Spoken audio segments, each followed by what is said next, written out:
Mais dis donc, ça fait un moment qu'on n'a pas fait de vidéo achat. Et croyez-moi, j'ai une très belle pile à vous présenter aujourd'hui.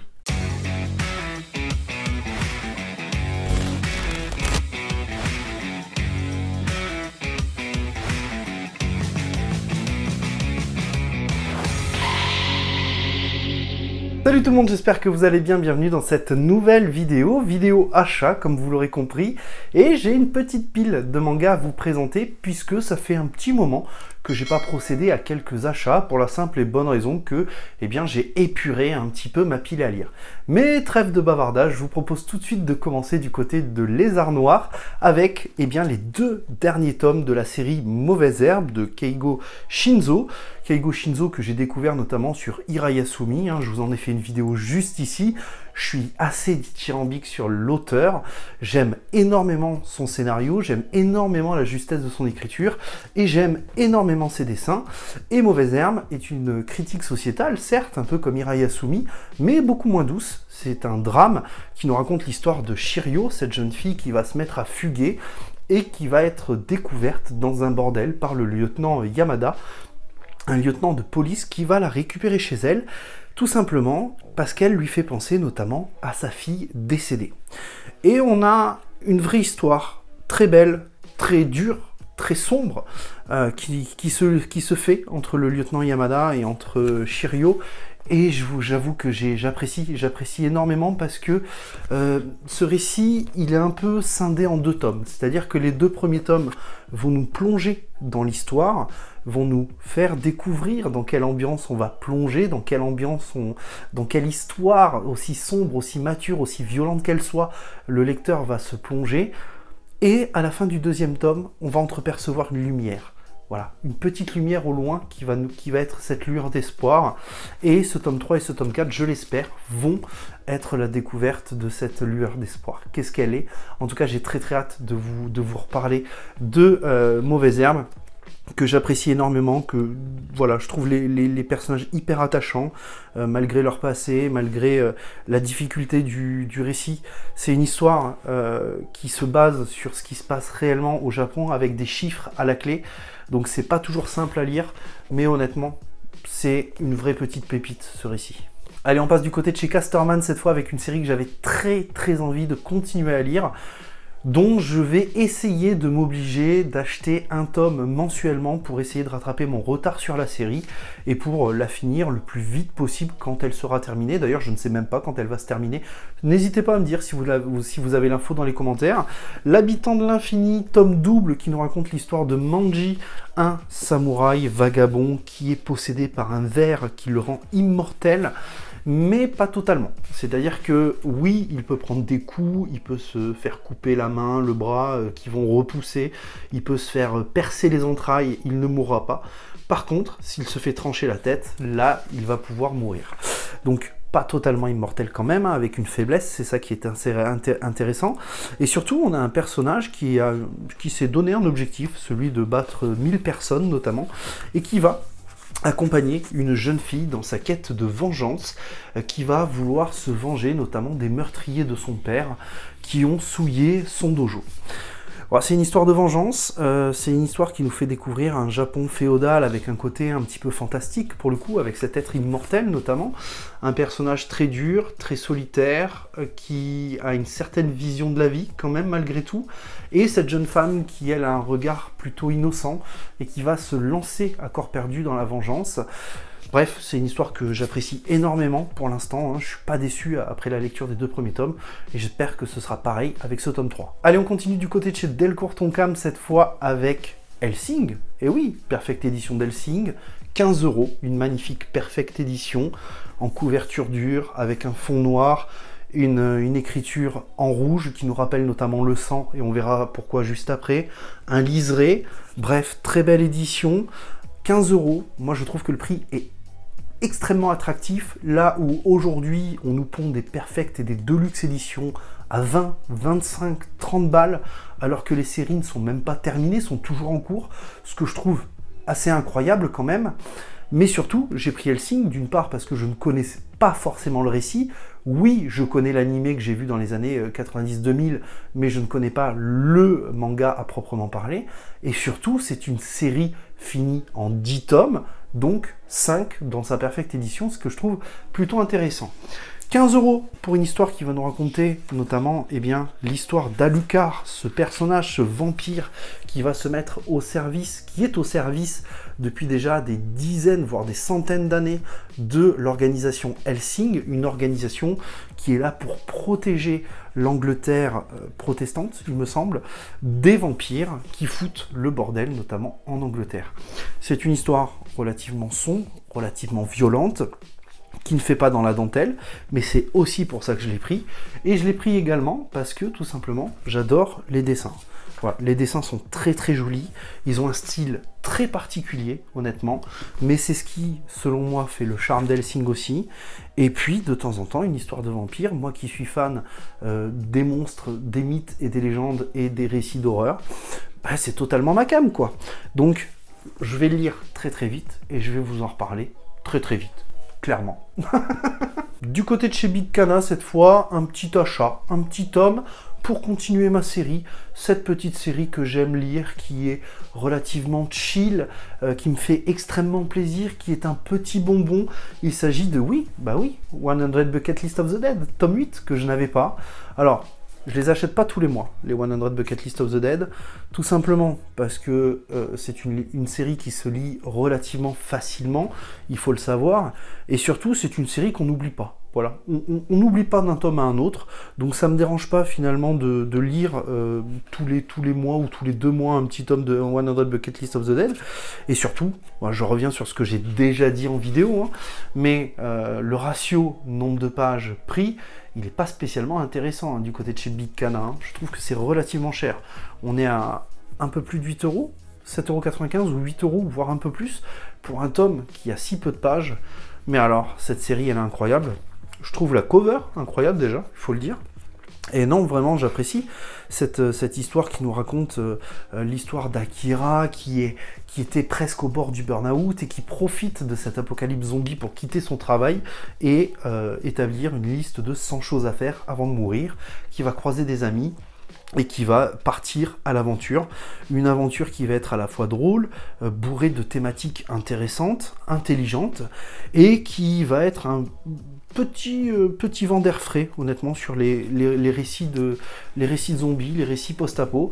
Donc, si vous ne savez pas quoi lire, si vous voulez du zombie, 100 Bucket List of the Dead, c'est absolument génial.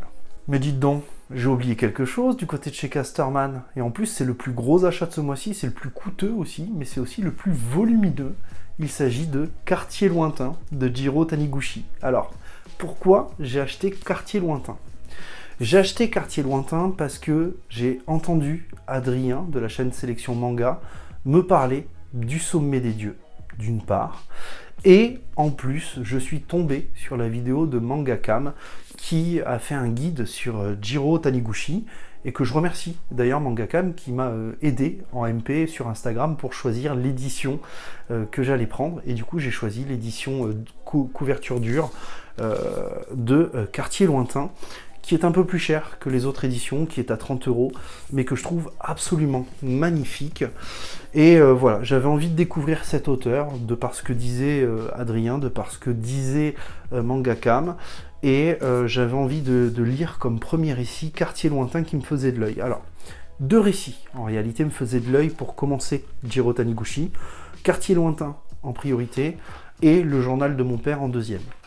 Bon, bah, le premier qui s'est présenté à moi, c'était Quartier Lointain, donc je l'ai pris, et j'espère ne pas être déçu, on verra. En tout cas, les dessins sont très jolis, ça a l'air d'avoir un certain âge quand même, je ne sais, je vous avoue que je me suis même pas renseigné en réalité sur l'âge du récit, mais je dirais que ça a peut-être au moins 20 ans, facile, mais à voir, ça a l'air très très joli. En tout cas, c'est un très bel ouvrage, c'est un très beau livre honnêtement. Pour 30 €, je suis pas déçu. Et j'espère que le scénario ne me décevra pas non plus. Non, vraiment, ouais, trop beau le livre, trop belle cover. Mais dites-moi, j'ai oublié un truc du côté de chez Kion. Ouais, j'avais oublié d'acheter le tome 8 de Magus of the Library. Un tome par an, et j'ai réussi à louper la sortie. Faut le faire quand même. Bon, Magus of the Library, je pense que je vous en parle assez sur la chaîne. C'est un récit dont je suis tombé amoureux dès le tome 1. Je vous invite à aller voir la vidéo juste ici. Tome 1 qui avait été acheté par ma femme, que j'ai découvert. Et voilà, je suis tombé sur cette histoire qui nous raconte le fait de protéger les livres, protéger ses connaissances, protéger son savoir, protéger son héritage d'une certaine manière et surtout prendre soin des livres. Et on va suivre un personnage, Shio, qui est un personnage harcelé, qui va vouloir devenir, qui est un amoureux de la lecture, un amoureux de la littérature, et qui va vouloir devenir un protecteur des livres dans la grande bibliothèque centrale d'Avshak. Donc vous l'avez vu sur la chaîne, j'ai lu le tome 1, j'ai lu récemment le tome 2, je fais tranquille sur mes lectures parce que un tome par an, autant vous dire que j'ai pas forcément envie de rattraper la série pour ensuite attendre un an plus tard. Donc je me précipite pas, mais chaque lecture est voilà, c'est un petit moment de plaisir absolu qui nous plonge voilà, dans ce monde fantastique avec de la magie, avec énormément d'histoires.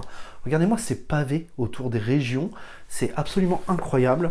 Et je ne peux que vous recommander Magus of the Library. Si vous aimez les mondes fantastiques, si vous aimez la lecture, moi j'ai envie de dire que c'est un manga qui s'adresse à tout le monde et à tout âge, voilà.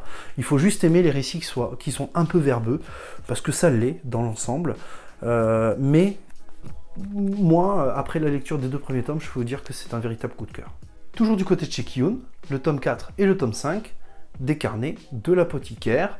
Un récit, une série que j'ai découvert grâce à Céline de la chaîne Sélection Manga et pour lequel, encore une fois, je suis tombé totalement amoureux. J'ai adoré les carnets de l'apothicaire, j'ai adoré suivre l'histoire de Mao Mao qui va arriver au palais impérial et qui va avoir déjà d'une part une certaine prestance, je trouve, une certaine expérience aussi de par son passé, je ne vais pas tout vous raconter, hein, je vous en parlerai dans mes reviews, et qui va enquêter sur différentes choses qui se passent au sein de la cour. Et j'y retrouve un petit peu ce côté jeu du trône, le Game of Thrones, où il va y avoir des coups montés, des coups bas, où les gens vont se faire des coups de couteau dans le dos. Et finalement, Mao Mao, elle va être là voilà, pour aider la personne sous qui elle est sous les ordres. Et je trouve que c'est absolument génialissime comme histoire. C'est génialissime comme histoire, c'est génialissime comme dessin. Je trouve les dessins absolument incroyables. Je trouve que la personne qui dessine Neko Kurage a un trait absolument fantastique, honnêtement. Les planches sont absolument formidables, honnêtement. Les covers sont très chouettes. Je trouve qu'il y a une qualité d'édition chez Kiyun, il faut le dire, hein, quand c'est là. Et vraiment, j'adore. Donc, je vous en reparle très vite, mais les carnets de l'apothicaire, si le tome 4 et le tome 5 sont aussi bons que le tome 1, 2 et 3, il y a moyen que je continue la série jusqu'au bout. Hein. Allez, on continue du côté de chez Mangetsu avec 2 séries, une série en cours et une nouvelle série que je fais rentrer dans la Mangatech. Il s'agit d'une série que l'on m'a conseillée et que l'on m'a mis en face de Real de Takehiko Inoue, hein, qui est une série de basket, et Dieu sait que j'adore Takehiko Inoue, et Dieu sait que j'adore Slam Dunk, et Dieu sait que j'adore le basket comme sport. Mais j'ai voulu tenter Deep Free qui m'a été tout aussi bien vendu par un pote. Deep Free qui nous raconte l'histoire d'un personnage, un basketteur qui va être touché par, il me semble, un trouble moteur qui va le paralyser.